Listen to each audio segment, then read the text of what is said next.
This is the Magic Man, the tennis preacher, the tennis prophet, and the tennis psychic, and the tennis pastor, coming back at you again with a little controversial video. Hey people, this is the first time. I just started my channel a couple months ago, I guess almost 2.5 months ago, and I haven't really had any, controversy, no negative comments or people coming back at me.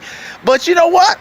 I'm claiming to be the tennis prophet. So let's see if I'm a real tennis prophet or am I a fake tennis prophet. Okay, people, I put out a video yesterday.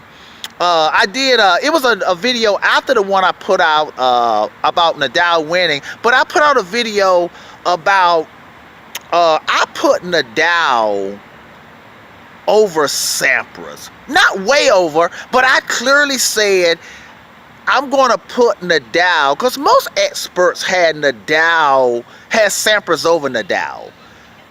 So I said him getting 16 majors, that made me feel comfortable putting Nadal over Sampras. Now, a lot of people don't know how great Pete Sampras was, and this got a lot to do with the video. Now, in the video, like I said before, I clearly said Nadal is not over Sampras, even though I'm talking about as far as greatness is concerned. Now, I did say I'm not putting him way over Sampras, but he's over Sampras.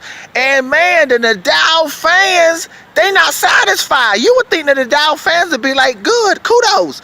No, the Nadal fans, this is what the Nadal fans, they got a problem with me saying. In the video, I did leave room. I said there is probably going to be Pete Sampras fans that's going to say, because Sampras was #1 for 6 consecutive years, and he also won 5 of those, the end of the year tournaments where the top 8 battle it out. Sampras got 5 of those at least. But let's get back to the #1 thing. Sampras was #1 for 6 consecutive years, people. And so, Nadal has never been #1 more than a year and a half.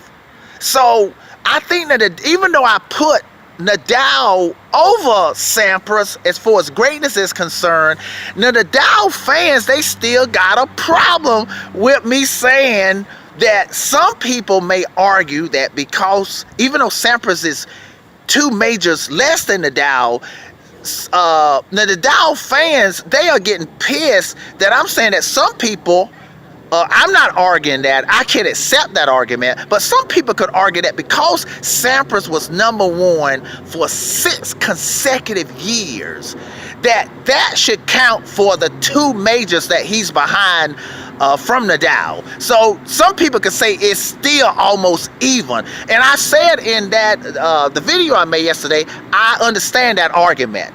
I get that. Okay, but so Nadal fans don't like that. So what I want to do right now, I was going to do it next month. I was going to do a greatness series on all the greats, and I was going to put them in an order and say why people are great. And one of the people I was going to do it on was Pete Sampras. People don't know how great Pete Sampras was. I know one of the Nadal fans commented today, but he didn't win a French, but he won a lot of other stuff. So go check it out. And one of the Nadal fans said, Wikipedia ain't right. Well, hey, they write about Nadal stuff. Wikipedia does a really good job with all the greats. So don't down Wikipedia. Now let me get back to this #1 thing, people. People, listen. Federer was #1 for 5 consecutive years. He didn't reach the 6 consecutive years. The Djokovic got almost the 5, around 5. He didn't get the 6 consecutive years. People, that achievement Sampras got is huge. Don't underestimate 6 consecutive years at #1. Now, one of the Nadal fans said, that the majors is how we measure greatness. Not how many times you've been #1 or being #1. Well, there is some truth in that. I do believe, now I did say in the video, I do believe majors is the #1 thing. However, though, listen, man, when you #1 for 6 consecutive years, that does mean something. And I'm going to use this as an example. Let's take Chilich. Okay, the way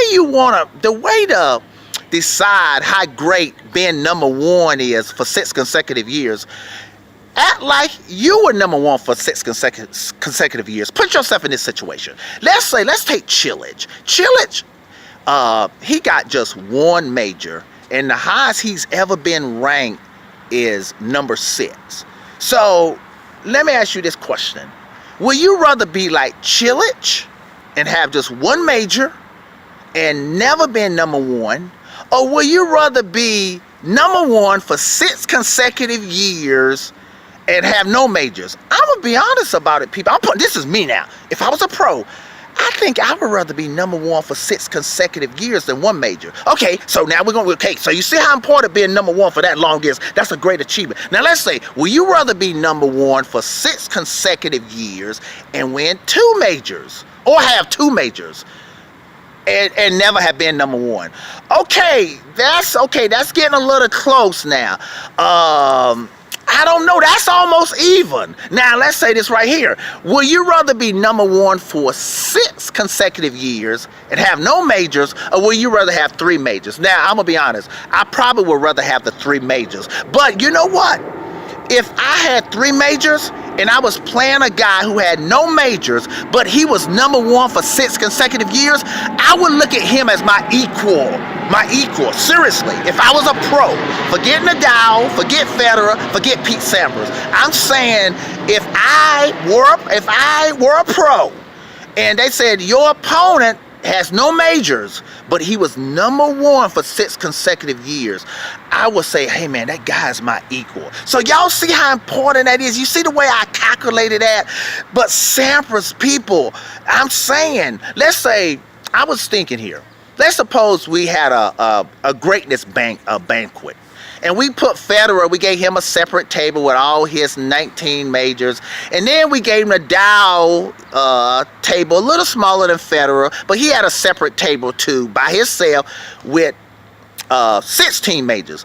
And let's say Sampras came up and said, I deserve to sit at this table. You can put Nadal over me, no problem, but I deserve to sit there with Nadal. Let's say I tell Sampras, but Nadal got 16 and you got only 14. And Sampras say, you know what? But I was number one for 6 consecutive years, and this guy was only number one for about a year and a half. Okay? And Sampras says, hey, listen, I deserve to sit at this table because I got 5 of those end of the year championships. This guy, he don't even have over 2 and may not even have 1. And I've been number one, like I said before, for 6 consecutive years. It's okay if you wanna serve this guy champagne before me, no problem.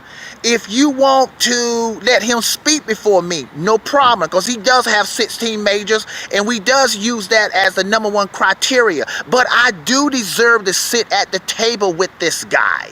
You can put him over me, but I deserve to sit with him. You know what, man? If I'm head of the greatness banquet, I would have to I will agree with Sampras. I would say, Nadal, you over Sampras, but Sampras does deserve to sit here. And you know what? I think Nadal, and I think Federer would come from his table and say, I think Sampras deserves to sit there. Listen, people, being number one, I just said, being number one for 1 year is different than being number one for 6 consecutive years. But listen, look how hard it is to become number one. Federer, look at Federer. He won the Australian Open. He won the Wimbledon. That's 2 majors, but he didn't become number one because it's harder than the Nadal fans are making that number one thing to be. It's hard to become number one. Even Nadal say it's an honor to become number one again. I didn't think I will become number one again. Nadal fans, listen to me. Y'all don't have to put Sampras down anyway. It's okay. Nadal's number 2. Saying Pete Sampras is great or super great doesn't take away from Nadal, people. All right? Calm down. Okay, people. This is the Magic Man, the tennis preacher, the tennis prophet, signing off. Have a nice day. Do I have to do?